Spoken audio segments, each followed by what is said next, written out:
Tenemos varios elementos allí por los cuales hoy en Venezuela estamos en un proceso de transición. Todavía no hemos llegado a la negociación. Cuando digo negociación, implica la negociación en los términos de la salida de conflictos. Todavía estamos en ese proceso. Pero lo que quiero destacar, y con eso cierro este punto, lo que quiero destacar es todo lo que hemos logrado en un año en Venezuela. Entendamos que en Venezuela no hay una dictadura tradicional de esta que llegamos a ver durante los 70 en el Cono Sur, sino que esto es una dictadura enquistada o entrelazada con lo que es una mafia criminal. O sea, en Venezuela quienes gobiernan hoy son criminales. Y sus características, por ser diferentes, implica que es todavía más difícil la tarea, pero no imposible. Y además destaco el liderazgo de María Corina, que ha venido estudiando el monstruo desde adentro desde hace muchísimos años y lo que nos ha permitido llegar hasta donde está. Entonces, bueno, tenemos varios elementos sobre la mesa, pero me gustaría que el profe nos diera su perspectiva y después vemos, hacemos las comparaciones. Bien, bueno, yo me presento, mi nombre es José Rodríguez, soy politólogo, profesor acá en la UCEMA, y bueno, a ver, yo adhiero a todo lo que comenta Adriana, creo que es una lectura muy lúcida de lo que ocurrió. La dictadura venezolana se encargó durante mucho tiempo de fragmentar mucho a la oposición, ¿sí? Y al mismo tiempo como de instalar o naturalizar la idea de que ellos iban a estar en el poder mucho tiempo. Yo arranco por esto que dice Adriana, que es verdad que lo que logra María Corina es un cambio de paradigma en la opinión pública venezolana, de que sí hay una salida posible, ¿no? Eso implica una serie de entusiasmo, una serie de que la gente vuelve a tener ganas de participar en actividades de calle, que termina en el hecho de que en el día de la elección la cantidad de fiscales de la oposición es tanta que se logra demostrar el fraude electoral gracias a esos fiscales que suben las actas después, ¿sí? Eso es un gran cambio. Ahora, justamente con que María Corina tiene esto de las fases, que es muy ilustrativo, una cosa es ganar la elección, otra cosa es cobrar, ¿sí? Entonces están en la fase de, bueno, en las democracias normales, el día de las elecciones, la voluntad de la gente se transforma en votos y después, en una democracia normal, esos votos se transforman en que tú le das el poder a alguien, ¿sí? Ya pasó eso primero, ahora falta lo segundo.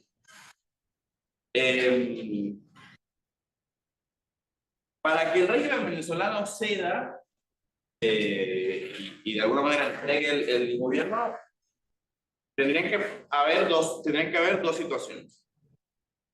Una situación es que ellos voluntariamente, al comprender que es insostenible el hecho de que ellos sigan en el poder, negocien para irse, ¿sí? Que es de esa forma de la que se fueron las dictaduras latinoamericanas, por ejemplo. O sea, no fue que la gente fue a Casa de Mayo y agarró a los militares y los sacó, o fue a la moneda y sacó a Pinochet, no, fue una negociación. Porque llega un punto en todas las dictaduras, o debería llegar un punto en todas las dictaduras, en donde entienden que es insostenible mantenerse tal como están, y es preferible, es como un tema de ir al casino. Ganaste, pero cuando estás empezando a perder es el momento en donde te deberías ir, ¿no? Ir algún dos para acá, sabes que eso no es muy así, pero ese es un escenario. El otro escenario es un escenario de ruptura violenta, es un derrocamiento estándar, como un derrocamiento mediante un golpe de Estado. Ese escenario es, bajo todo punto de vista, el escenario menos querido. ¿Por qué? Porque eso es un sálvese quien pueda, ¿sí? O sea, si el día de mañana la ciudad de Caracas amanece tomada por tanques, nosotros no vamos a estar contentos. ¿Por qué? Porque no sabemos si es un chavista que es peor que lo que hay ahora, ¿sí? O si en realidad es alguien que quiere cambiar el país, pero las fuerzas militares están tan fragmentadas que lo que empieza es una guerra civil entre ellas, ¿no? Entonces, ese otro escenario es el escenario que por ahora se ha evitado, ¿no? Aparte de que es un escenario del cual no tenemos certeza, porque la Fuerza Armada venezolana es muy hermética, entonces en realidad no sabemos si todo el alto mando militar está con Maduro, si está con Maduro, porque Maduro saca con los militares y ellos están ahí. Pero en política sabemos que el hecho de que tú aparezcas en la foto no quiere decir que tú estás con esa persona permanentemente. Entonces es muy hermético el mundo por dentro, ¿no? Yo siempre pongo el ejemplo, que para los chicos va a ser muy ilustrativo. Hoy todo el mundo habla, de, justamente lo decía Joaquín, de la transición en Argentina, porque se habla, como dicen acá, con el diario del lunes. Pues como sabemos todo lo que pasó, entonces todo el mundo dice, no, bueno, porque era obvio que después de la guerra de Malvinas, los militares estaban debilitados y se ve, si eso es obvio hoy. O sea, tú en el 82 le preguntabas a alguien cómo iba a ser la transición de Argentina, no tenían ni idea. Te iban a dar la misma respuesta que le damos ahora a ustedes, Adriana y yo. Bueno, es un proceso que habría que ver qué elementos estamos tratando de... Entonces, hablar de una transición también tiene esto, de que les podemos dar muy poca certidumbre, pero porque es lo lógico de ese proceso, ¿sí? Hoy se sabe que no, porque Videla representaba una ala que estaba peleada con Macera, porque esto... Eso se sabe hoy. En ese momento no se sabía eso. Así como nosotros no sabemos hoy qué tipo de lealtades hay dentro de la Fuerza Armada venezolana. Son todos leales a Maduro. Y el que no le es leal a Maduro, ¿qué piensa? ¿Piensa en una democracia o piensa en poner a alguien que sustituya a Maduro pero que sigue manteniendo una dictadura? Eso no lo sabemos. Entonces, dentro de esta posibilidad de que haya una salida negociada, ¿qué es lo que trata de hacer la oposición? Que para ellos sea insostenible continuar estando, ¿sí? Para que ellos será insostenible continuar estando, y es acá cuando vienen los problemas, ellos deberían tener, o la oposición lo que debería construir es una serie de sanciones, no sanciones desde el punto de vista de la sanción económica y lo bloqueo, cosas similares, sino una serie de costos que se les empiecen a imponer si ellos el 10 de enero no entregan el gobierno. O sea, Adriano se tendrá el 10 de enero, porque el 10 de enero es la fecha de cambio de mando, como acá es el 10 de diciembre, que en Venezuela es el 10 de enero. El problema es que, desde el punto de vista de la ciencia política, de las relaciones internacionales y del derecho, y de lo que es fáctico y, digamos, relativamente científico, hay muchas dificultades para construirle a ellos un costo a pagar. Sí, ese es el problema. Aislamiento internacional, que es lo primero que uno diría. Ellos, no es que, para ellos no es un problema estar aislados. Ellos seguramente ahora desean estar aislados. ¿Sí? De hecho, la máxima prueba es que ellos ni siquiera esperaron que las relaciones entre los países se rompieran. Ellos mismos echaron a los embajadores. Sí. Entonces es un deseo de, bueno, a mí no me importa. De hecho, Venezuela se fue de la OEA hace tiempo. Entonces, Venezuela que la saquen de la OEA no le importa. Si la saques de la ONU no le importa. Si no le interesa. Ese es un primer punto que sí, ellos pueden estar todos. De hecho, Venezuela está aislada. Hoy no puedes volar directamente a Venezuela, por ejemplo. Que es un tema que no sé si lo vieron con la selección. Cuando fue la selección a Venezuela fue un problema porque vuelo directo desde Estados Unidos, entonces la selección argentina tuvo que hacer un vuelo desde Colombia, que de hecho el partido, de hecho, dicho sea de paso, porque en Argentina siempre hay que hablar de fútbol en todo lo que uno habla, el partido se juega en esas condiciones porque la selección argentina dice, yo no, Conmebol dijo, juguemos mañana, y Scaloni dijo, nosotros no vamos a dormir aquí. O sea, no sé, traigan unos inflables y jugamos acá como sea, pero no. Sí, Venezuela está en esa situación. Imagínense que es hasta imposible hacer algo tan sencillo como una fecha FIFA. Pero bueno. Entonces el aislamiento internacional no les importa mucho. Después lo segundo sería, bueno, habría que limitar los fondos. Y acá viene una situación relativamente reciente que está siendo muy problemática para la causa opositora venezolana, que es la situación energética. Cuando a Rusia la expulsan, tratan de expulsarla de los mercados energéticos porque invade Ucrania, no es que yo agarro y digo, bueno, Rusia, los 6 millones de barriles de petróleo que tú produces al día, yo no te los voy a comprar. No, yo tengo que conseguir a alguien que me dé eso, porque si no, ¿qué hago? En ese momento, el gobierno de Estados Unidos empieza a aliviar las sanciones a Venezuela, las sanciones al sector petrolero. Y vuelve Chevron, y vuelve Shell, y vuelven una serie de empresas a Venezuela. Se supone que eso también estaba enmarcado en el hecho de que el gobierno iba a permitir hacer las elecciones, entonces como el gobierno había puesto una fecha para las elecciones y había permitido una candidatura opositora, Estados Unidos un poco decía, bueno, se está portando bien para levantar la sanción. ¿Qué es lo que pasa? Que después del 28 de julio empieza a haber un debate en Estados Unidos acerca de qué hacemos con las sanciones. Si se las volvemos a colocar o no se las volvemos a colocar. Y aquí es donde viene el problema. Venezuela producía en su mejor época 3 millones de barriles diarios. Hoy produce, durante el chavismo hubo obviamente toda una depreciación, producía 600.000 y tan solo en un año logró subir eso a casi 1 millón. ¿Sí? Es bastante. Todo eso Venezuela se lo está vendiendo a, por ejemplo, la India.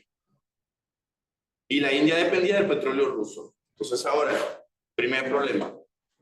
Ahora Venezuela le provee petróleo a un aliado de Estados Unidos que tiene una confrontación con China. Entonces tú no puedes. Venezuela comienza a ser parte como de un engranaje donde si tú pones a Venezuela se mueven un montón de otras cosas. ¿Sí? Problema número 2. Lamentablemente, para nosotros, lo que era un orgullo hoy es un problema. El petróleo venezolano es un tipo de petróleo que es muy ácido. Eso significa que tiene unas composiciones químicas muy ventajosas. Entonces, por ejemplo, lo que se dieron cuenta en la India es que refinar cada barril de petróleo venezolano es $19 más barato que refinar un barril de petróleo ruso.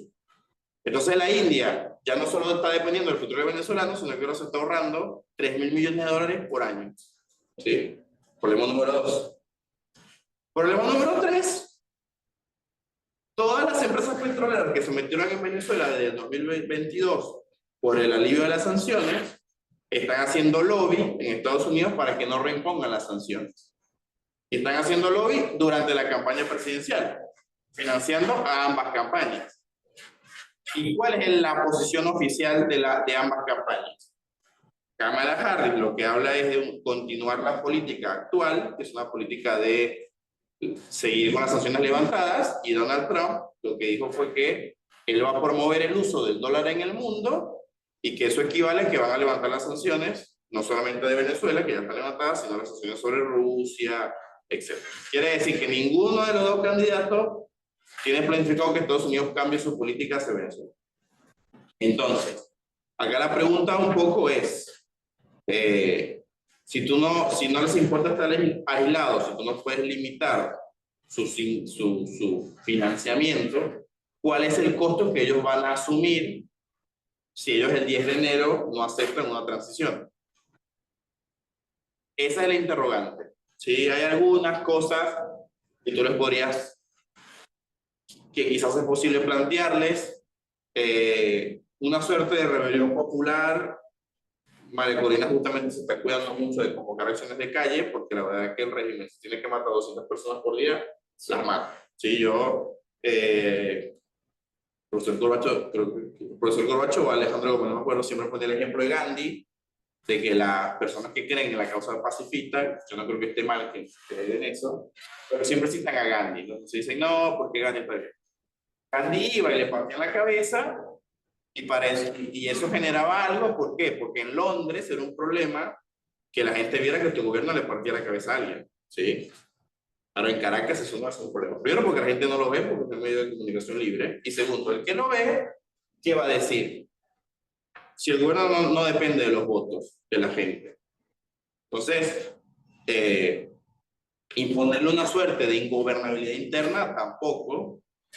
Yo creo que la vía de la negociación es un poco plantearles este hecho de que es una oportunidad para que se vayan por las buenas, para que se vayan con una amnistía que va a tener que ser muy generosa, y eso es más o menos en el plano en el que están. Que eso va a funcionar, yo tengo dos visiones, o sea, una visión pesimista o realista y una visión un poco más abierta. La visión pesimista es que yo creo que no sé si eso va a ser suficiente. Hay que hacerlo, porque hay que hacer lo que hay que hacer, ¿sí? Esta es una pregunta que siempre me hace mi mamá, mi papá, etcétera, de, bueno, ¿qué podemos hacer? Bueno, cada uno tiene que hacer lo que tiene que hacer. Si después funciona, Bueno, veremos, pero por lo menos hay que hacerlo. Entonces, había que ir a votar, sabíamos que era una dictadura, pero había que ir a votar, bueno, había que ir a votar, punto. Fue y se votó. Había que ir a fiscalizar, sabiendo que era una dictadura, que si tú fiscalizabas, publicabas el acto, ellos iban a decir, no, este 4 es un menos 8.000, bueno, tenías que ir a fiscalizar igual. O sea, cada uno tenía que hacer su parte. Después la política se define en unas esferas mucho más altas, y después hay una cuota de azar también. O sea, nos tocó vivir un momento en donde justamente Rusia invadió Ucrania, entonces esto y lo otro, y justamente las elecciones en Venezuela coinciden con las elecciones en Estados Unidos, que también es un problema, porque bueno, en Estados Unidos, como hacen todos los gobiernos, si tú pones unas sanciones sobre un país petrolero, el precio del petróleo posiblemente se altere, entonces sube la gasolina en Estados Unidos, entonces obviamente el gobierno de Estados Unidos no va a querer votar con la... Bueno, también hay una serie de cosas que nosotros no tenemos nada que ver, pero influyen. Entonces, por un lado, es difícil ver que eso lo va a forzar a ellos a una salida, ¿sí? Por otro lado, yo no sé, si es que yo me refugio en eso porque me gusta ser pesimista, pero por otro lado, nunca está claro cuándo van a caer las dictaduras. Nunca es que alguien viene y te dice, no, bueno, sí, era obvio que Pinochet se iba a ir, sí, era evidente que el mes que viene, no, eso nunca pasa así. Se suelen desmoronar de un día para otro porque ese justamente es el chiste de la inestabilidad, de algo tan rígido. Algo tan rígido se cae de golpe y se cae de una, ¿sí? Ellos están sometidos a mucha presión, han hecho muchos cambios en los ministerios, han hecho movimientos que son movimientos extraños, porque han hecho movimientos en la cúpula militar, que se supone que es la más leal. Bueno, justamente la modifican antes de ahora y no la habían modificado antes, o sea, están sometidos a mucha presión en donde cualquier error los puede dejar fuera, ¿sí? Si volvemos al tema, si volvemos al ejemplo de Argentina, bueno, los militares argentinos también estaban sometidos a mucha presión. ¿Y qué terminaron haciendo? Yendo a Malvinas, y eso de alguna manera fue el error que los... Ahora, si ellos no fuesen estaban tan presionados, capaz no hacían eso. Por eso es importante mantenerlos presionados. Y hay que mantenerlos presionados porque las dictaduras hay que presionarlas, y punto. O sea, eso sí. O sea, debería ser así siempre. Pero bueno, eso es un poco lo que más o menos vamos a ver. Por eso también como que les hago la aclaración de las elecciones, porque sé que también es un tema muy... Justamente ayer era creo que hoy es lo de Kamala. Ayer estaban ayer era lo de los candidatos responden a los latinos, que es como un día en donde el candidato presidencial va y muchos latinos le preguntan cosas, y tú oyes lo que dice Trump y oyes lo que dice Kamala, y los dos dicen lo mismo. Con el tema de Venezuela, y ahora la negociación, pero... que en eso Estados Unidos es un país que es una potencia, pero es un país que tiene una forma de actuar muy torpes, porque ya esto les pasó con Saddam Hussein, ya les pasó con Gaddafi, que es esta cosa de, no, bueno, pero obviemos si el tipo es un dictador porque me provee un recurso importante, y después lo tienen que terminar vendiendo, porque les sale mal. También me parece que, bueno, pero eso ya es hablar de Estados Unidos, no habla de Venezuela, pero volver a depender de un... Venezuela no es un socio estratégico confiable. O sea, ya le pasó a Europa con Putin. O sea, a Europa depender del gas ruso le salió como le salió. O sea, bueno, habría que ver, pero eso es más Estados Unidos que Venezuela, pero bueno, como para meter un punto de actualidad, las elecciones en Estados Unidos no van a cambiar casi nada, a pesar de que sus influencers tratan de posicionar, no, porque Donald Trump sería mejor para Venezuela. Yo no sé cómo Donald Trump sería mejor para Venezuela, tampoco sé cómo Kamala sería mejor para Venezuela. Me parece que los dos van a seguir haciendo lo que están haciendo ahora. Donald Trump por ahí en Twitter, sí, por ahí en Twitter me insulta más a Maduro, a mí eso me interesa. Por eso lo insulto yo y Gabriel. Pero bueno, es un poco el escenario. O sea, hay que construirle costos, son muy difíciles los costos que hay que construírselos, igual hay que hacerlo, y después, pero después, bueno, cualquier error los puede dejar fuera. Sí, eso es todo. Iba a decir. Brevemente, y con eso quería cerrar el punto, me interesaba que el profe José Manuel diera toda esta explicación, porque ahí llegamos con el tema del incentivo. Brevemente, ¿qué es lo que ocurre con Venezuela y por qué decimos que, que vamos a lograr la transición? es por el hecho de que, a diferencia de las dictaduras de Nicaragua y de Cuba, Venezuela se ha transformado incluso en un tema doméstico de los países de la región. A excepción de Argentina, lo que es Colombia, Ecuador, Perú, Chile, incluso Panamá y hasta Estados Unidos se ha transformado en un problema doméstico porque ningún país de la región está con la capacidad de recibir a la cantidad de personas que ha venido recibiendo en Venezuela. Y el problema está en que si el régimen se consolida, va a ser un problema mucho más grave. Entonces, por esa razón, para los países de la región, para los gobiernos de la región, imagínense, o sea, un tipo como Boric, que es de izquierda, que hoy en día esté hablando de que en Venezuela hay una dictadura, tiene una razón de ser. Y no es precisamente porque sea lo más, bueno, full human rights y todo esto, sino porque hay, imagínense, el Tren de Aragua. El Tren de Aragua es una red de narcotráfico de Venezuela, que se origina en Venezuela y que está en toda la región y ha llegado incluso hasta los Estados Unidos. Entonces, el tema de la migración, el tema del narcotráfico se han transformado en problemas para la región y por eso también para los países de la región el tema de Venezuela sigue estando en agenda, sigue siendo muy importante y necesita una solución. Y en segundo lugar, el tema de los negocios. Si algo, tanto María Corina como el doctor Edmundo, y hago énfasis con María Corina porque ella es la líder de este proceso, para el doctor Edmundo es el presidente de la transición, es que los negocios con los distintos países se van a mantener. Entonces eso también les garantiza a los países con los que se tienen negocios de que los negocios no se van a tocar. Entonces, de alguna manera, a ellos también les conviene que haya una transición a la democracia, porque eso implica inversiones dentro de Venezuela. O sea, eso implica también crecer más todavía. Entonces, bueno, y el tercer elemento es el tema militar. Mucha gente no lo sabe, pero gran parte del éxito que tuvimos en esta elección para demostrar el fraude fue que los mismos militares del Plan República que estuvieron en los centros de votación resguardando, se encargaron de que las actas llegaran a su punto. Entonces, claro, ¿en qué se está sosteniendo el régimen hoy en día? En los altos jerarcas, o sea, en los generales, en los tipos de alto rango, porque son los que realmente viven de la crisis humanitaria de Venezuela. El resto de los rangos, bueno, lo mismo con venezolanos a pie, tienen a la familia separada, están viviendo con un salario mínimo en un país donde se gana $20 mensuales, y así sucesivamente. Entonces, bueno, esto es como en las noticias, ¿no? Es como una historia que está en desarrollo todavía faltan unos meses, un par de meses más, y el 10 de enero pues ya tendremos otra discusión de este índole, pero ya con otros elementos sobre la mesa. Por favor, te digo. Y no será acá porque estamos de vacaciones. Bueno, acá en Argentina muchas vacaciones. ¿Estás todo el mundo para preparar la conversación? Sí. Él tenía una antes. Hablando de esto de imponer costos, con algunas cosas que están destapando ahora en España, se hace uno de los caminos a seguir es imponer costos por proxy. O sea, todos los aliados del régimen que hay fuera, que no son pocos, yo no me refiero a Rusia, sino hay aliados occidentales, la diplomacia mediana española. España es un aliado del régimen cubano, venezolano muy fuerte, especialmente Pedro Sánchez. Con esta relación con los hermanos Rodríguez, quizás otro de los caminos es imponer costos a Pedro Sánchez, al PSOE, a los que dentro del PP son. Claro, pero el problema es quién le impone esos costos a España.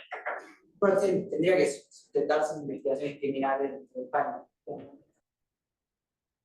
Pasa que por lo menos lo que pasó en España es, tú hizo lo del embajador. O sea, el embajador de España en Venezuela descubrieron que, o pasó personal, que no es el embajador actual, es el que iba a ser embajador, había de recibir unos sobornos de PDVSA, etc.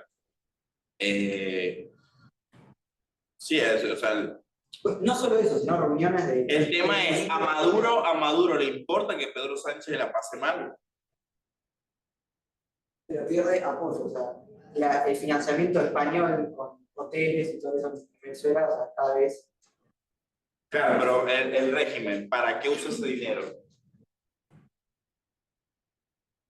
Para corrupción interna, no es que eso lo necesita para ganar votos. O sea, en realidad los que sí van a pagar un costo altísimo, que por eso, y ya manejó el tema muy mal, es Brasil y Colombia. O sea, Brasil y Colombia la van a pasar muy mal, primero porque lo que se espera es que 8 millones de personas abandonen Venezuela el próximo año. Es el equivalente a todo lo que se fue estos últimos años. Ahora, acá hay una situación en particular. Esos 8 millones de personas, no que se van a ir como nos fuimos nosotros, que nos fuimos con los ahorros de nuestros papás, en una situación más o menos buena. Nunca es bueno irse, pero más o menos. Esos 8 millones de personas se van a ir desesperadas caminando. No se van a tomar un vuelo y van a llegar a Santiago de Chile y a Buenos Aires. Entonces, el 80% de esos 8 millones se va a quedar en Brasil y Colombia. Entonces, va a ser muy fácil para la oposición brasileña y para la oposición colombiana, que ahí va a ser un tema, porque yo no sé si ahí eso va a generar algún discurso de xenófobo o no. Bueno, por culpa tuya, Petro, que no fuiste severo con Maduro, tenemos 4 millones de venezolanos en los hospitales colombianos, las escuelas colombianas, etcétera, etcétera. Eso sí va a tener un alto costo. Ahora, no están haciendo poco y nada también, pero sí habría que ver. Sí, el tema de los proxy puede ser, pero ya ellos dos que son los proxy más cercanos, ya creo que le van a pasar mal. De hecho, yo creo que un poco lo saben, por eso están como un debate interno de qué hacer. Ya tienen que haber hecho algo. Yo necesito que no hicieron nada más. Claudia Sheinbaum, en su momento esta transición, que en su momento AMLO Sí. parecía tener que estar peleado con Sheinbaum por respecto a la posición venezolana. Claudia en México creó una situación particular de estas que pasan, de esto que es 100% azar, ¿no? Claudia, que es la presidenta electa de México, ella había tenido una interna contra Marcelo Ebrard, que era el canciller de AMLO. Como Claudia se pelea con el canciller de AMLO y el canciller de AMLO es pro Maduro, Claudia, para confrontar con el canciller de AMLO, estuvo obligada a tomar una posición anti-Maduro. La posición anti-Maduro es el famoso: no vamos a reconocer al gobierno hasta que muestre las actas. Es diferente a lo que decía AMLO. Lo que decía: no hay que meterse porque somos un cada país. Y es eso de no hay diferencia en asuntos. Que está bien, a mí me parece, si tú dices no voy a interferir, es no interferir en nada, no puedes hablar nunca en ningún país. Ahora, no, sí interfiero cuando es Israel, pero cuando es Venezuela no. No, si es Irán sí me meto, y cuando es, bueno, no. O es con todos, no es con ninguno. Pero ahí con Claudio lo que pasó es eso, es un buen punto. O sea, ella ahora como tiene un problema interno contra el que era el canciller de AMLO, esto va a tener una posición un poquito más, y por ahora, después cuando ellos resuelvan su problema interno, yo creo que ellos no van a. Sí. Me gustó mucho tu manera de plantearlo de los venezolanos hasta este punto han hecho lo que habían tenido que hacer, tuvieron que ir a votar, fueron a votar, tuvieron que ir a fiscalizar, fueron a fiscalizar. Y mi consulta sería, eventualmente llegar a la instancia de que el régimen no dé el brazo a torcer y decida tratar de sostener esta posición, ¿qué sería lo que los venezolanos deberían hacer desde este planteo para tratar de afrontar esta situación?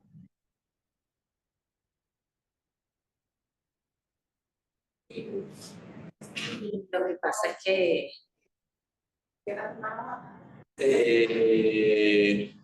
Sí, yo creo, o sea, yo creo que acá el problema es, yo no tengo una respuesta a esa pregunta. Yo creo que eso debe ser lo que todos los días se pregunta María Corina y el mundo.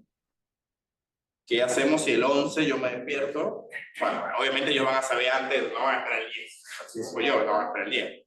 Ya en diciembre más o menos vamos a saber qué pasa. Yo no lo sé.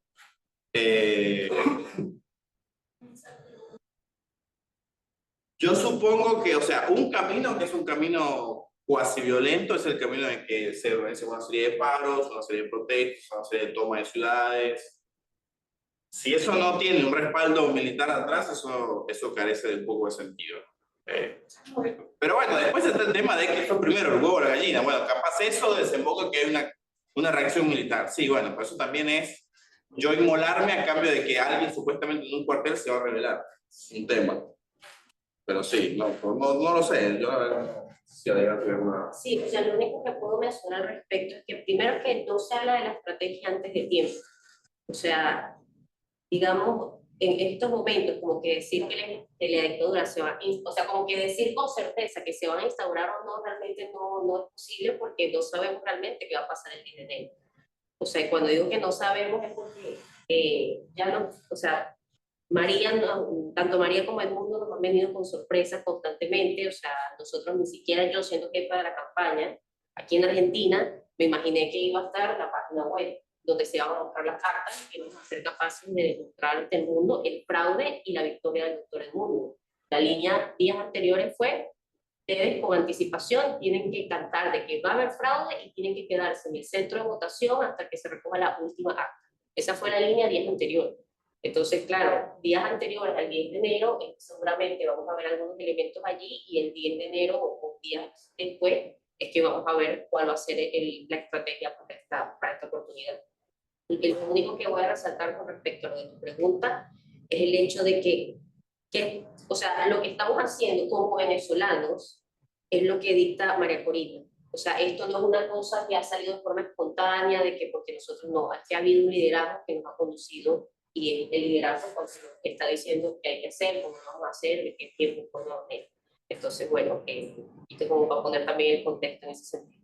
Sí, por ahí lo que la gente sí debería hacer es no desanimarse. Yo creo que eso sí lo que debería hacer. No desanimarse porque quizás es esto de que, bueno, Es cosa que el internet está lo que han ido haciendo, bueno, se ha hecho algo y ese algo ha tenido resultados. Está bien, yo sí, no, el resultado no es que María Corina, que el mundo está en Miraflores, pero algo fue la gente por ahí.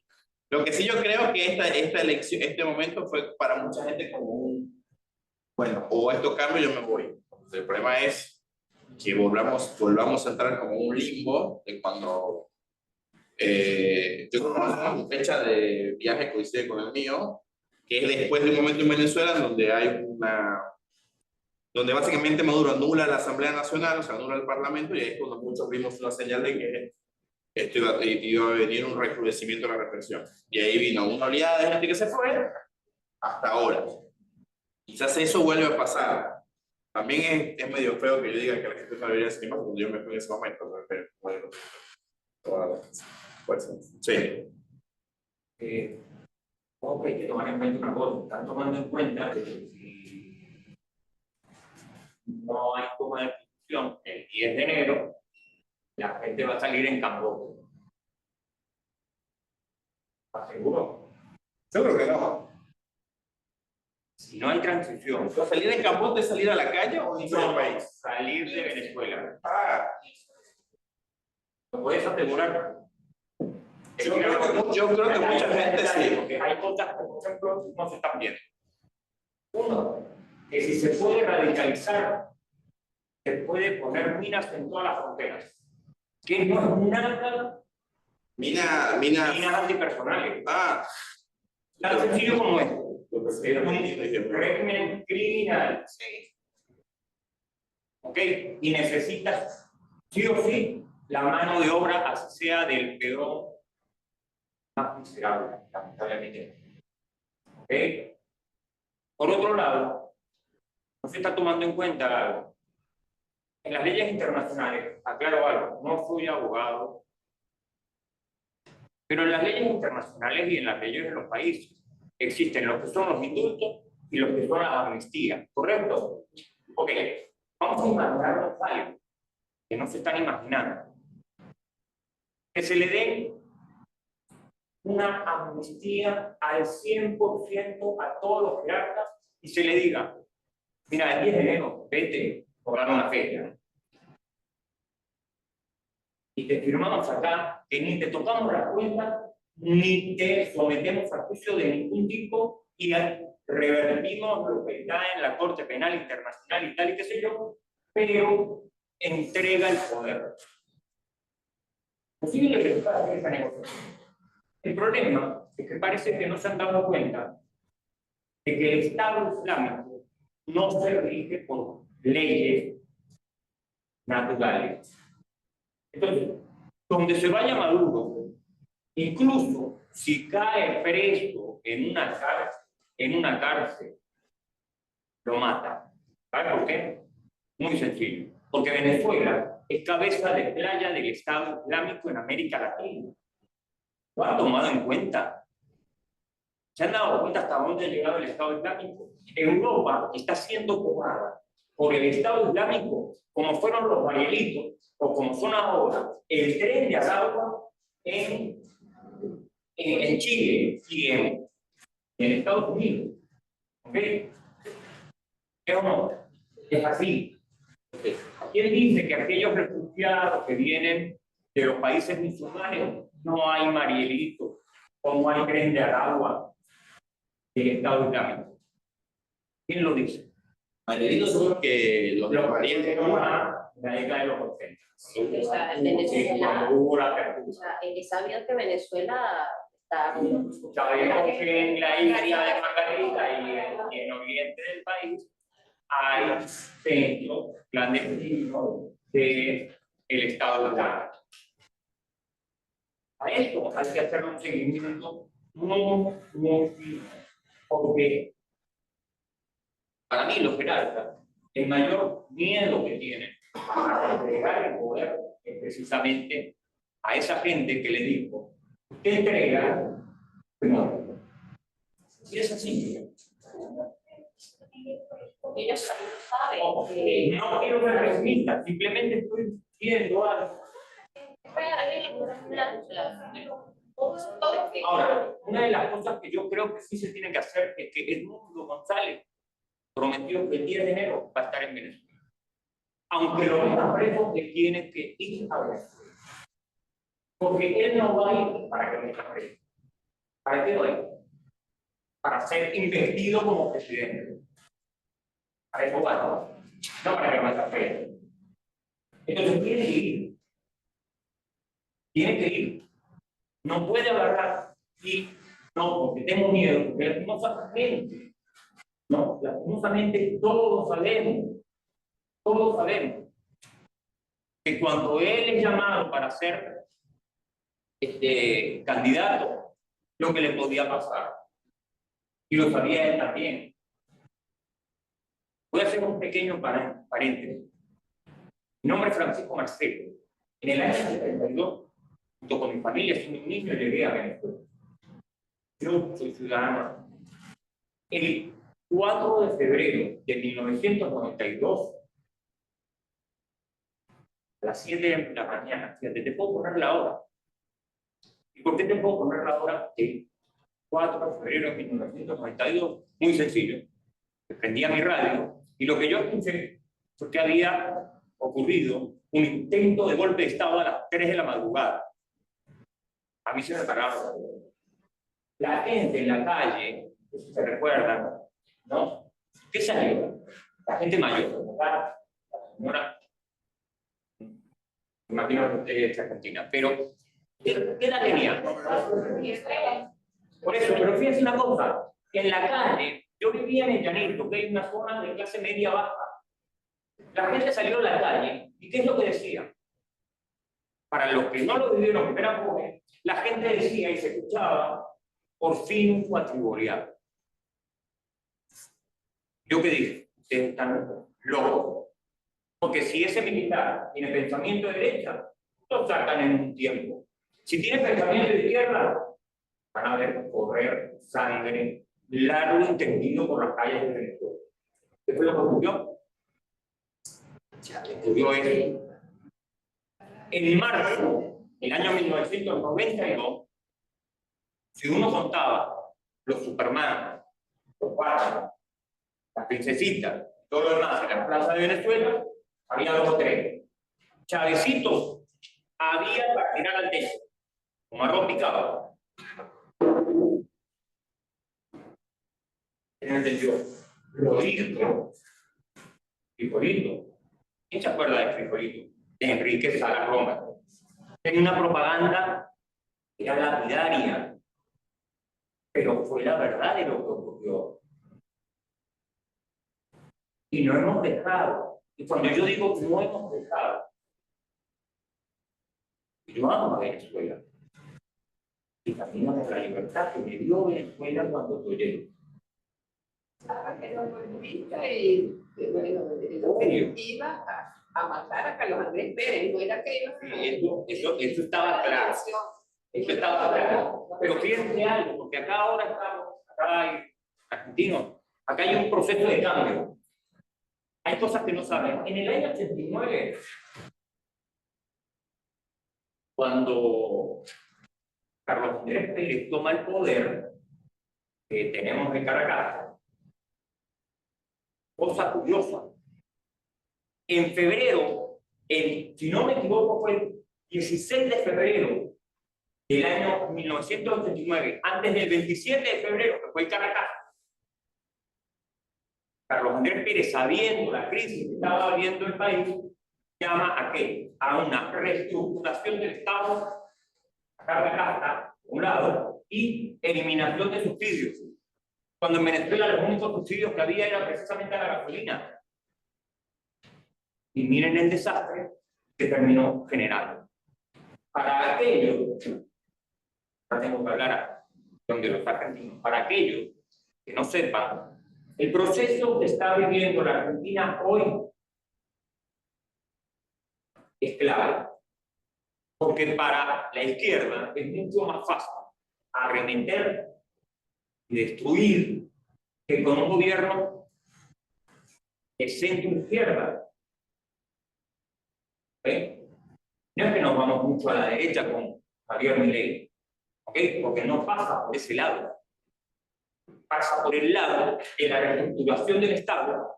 ¿Para qué? Para que la nación salga adelante. Eso es lo que quería, ¿no? Realmente Carlos Andrés Pérez. Aunque parezca mentira. A muchos se le echa la culpa a Carlos Andrés Pérez de lo que pasó. Cuando él quería tratar de lo posible de enderezar el rumbo caótico que venía llevando el país. Francisco, eso tiene que ver con que estamos hablando ahora. Eso tiene que ver precisamente con algo que nosotros, todos apoyábamos a María Corina Machado desde el primer momento en que yo la vi, porque mi madre dijo, esta mujer tiene, madre católica apostólica romana, un rosario, una mujer moral.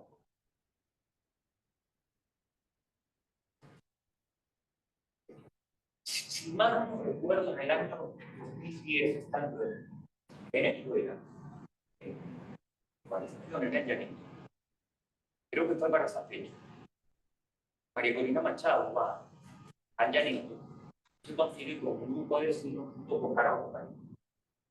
A partir de ese momento, obvio, yo como ciudadano argentino no podía inmiscuirme directamente afiliándome a partido político, ¿correcto?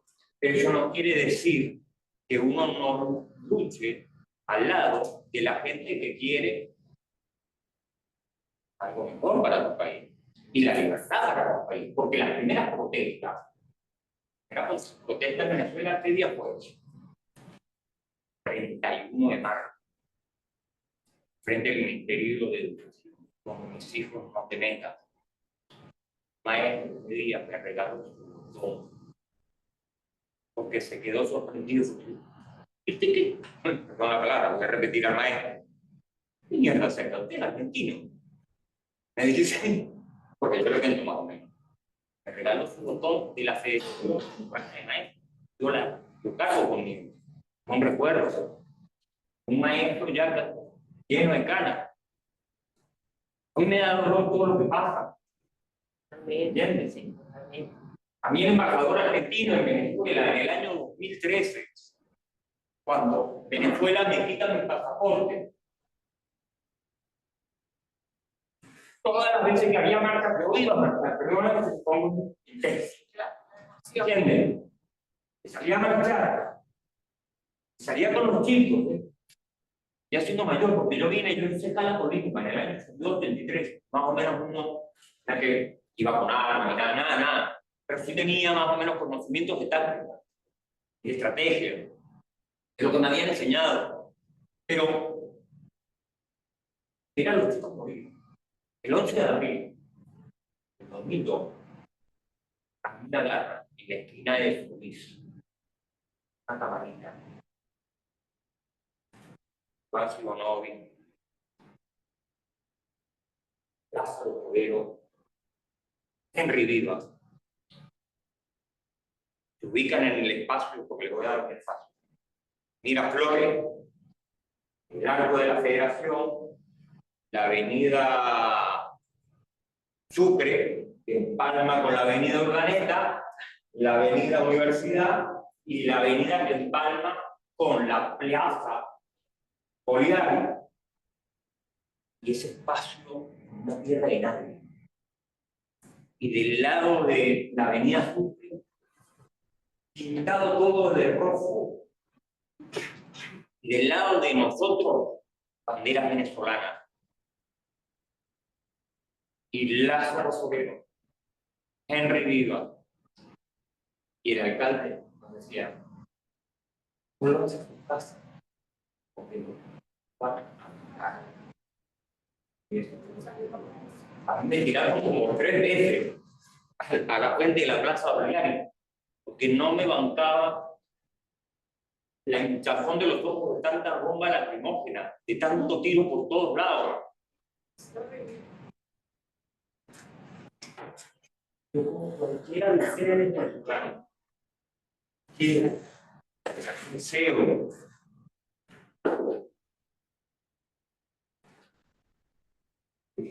antes de que yo muera, llegue ese hasta el final, porque vi amigos morir.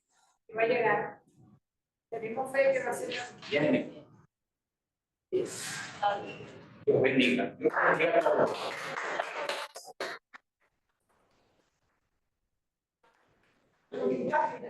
Esto que ustedes ven acá.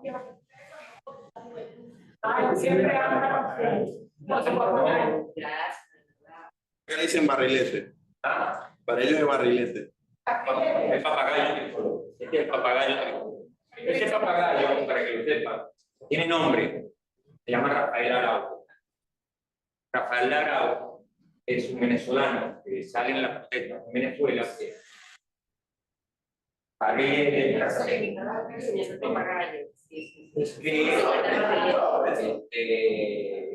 Tiene una frase relacionada con la protesta del día. Las protestas en Venezuela empezaron como algo muy sencillo. Queremos luz, queremos comida, queremos, ¿cómo se llama esto? Queremos gas. Pero llegó un momento que los venezolanos se dieron cuenta: no, ya va, ¿qué pasa? Acá está pasando algo. ¿Quiénes somos? Venezuela, ¿Qué queremos? libertad. Se dieron cuenta. Sin libertad no hay gas, no hay luz, no hay nada. Pues, tenemos que ir cerrando. ¿Quieren dar unos minutos de conclusión? Yo les quería hacer una pregunta, si me permite. Tenía 2 preguntas con el tema este de la campaña, por un lado. Que si bien, no me acuerdo, ¿quién había venido la última vez, te acordás de Constanza, de Venezuela? Bueno, yo le había hecho una pregunta, pero hoy la verdad es como que me seguía haciendo ruido con el tema este, ¿no?, de las comunicaciones. Por ejemplo, si bien Maduro tiene unas redes nefastas hoy en día, no sé si consideran por el lado de la oposición como que Michelo es hoy en día una amenaza por un lado. O sea, si bien no se puede subestimar un dato al enemigo, a mí lo que me llevó a dar como mucho temor fue escuchar incentivándole a los jóvenes diciendo: empiecen a salir todo. Y cuando empezás a leer un poco los mensajes, siempre hay gente nefasta y estúpida que creían hasta cierto punto ahí a Michelo. ¿Empiezan a salir qué? ¿De dónde? A los jóvenes les decía como que, como está en oposición con las redes sociales, que ellos también se apalanquen de las redes sociales y empiecen a legitimar que hay una democracia en Venezuela. Por ejemplo, ese, no me acuerdo, el que muestra un lado que se juega básquet, el helicoide, y abajo literalmente tenés un centro de tortura. No, el juego de la... yo voy a disentir. Maduro tiene unas excelentes redes sociales. O sea, tiene un aparato comunicacional. Porque, ¿qué es lo que hace Maduro con las redes sociales? Vende permanentemente que la situación para él es totalmente normal. Entonces, yo metí presa a 2000 personas y yo estoy grabando un podcast con un amigo.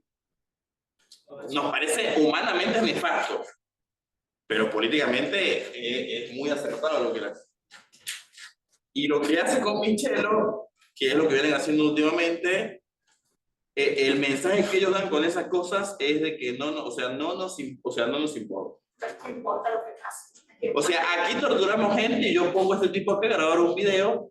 Lo que uno lee por fuera es, mira qué malo, mira, pero el mensaje en el fondo, esto viene de hace poco tiempo, ¿no?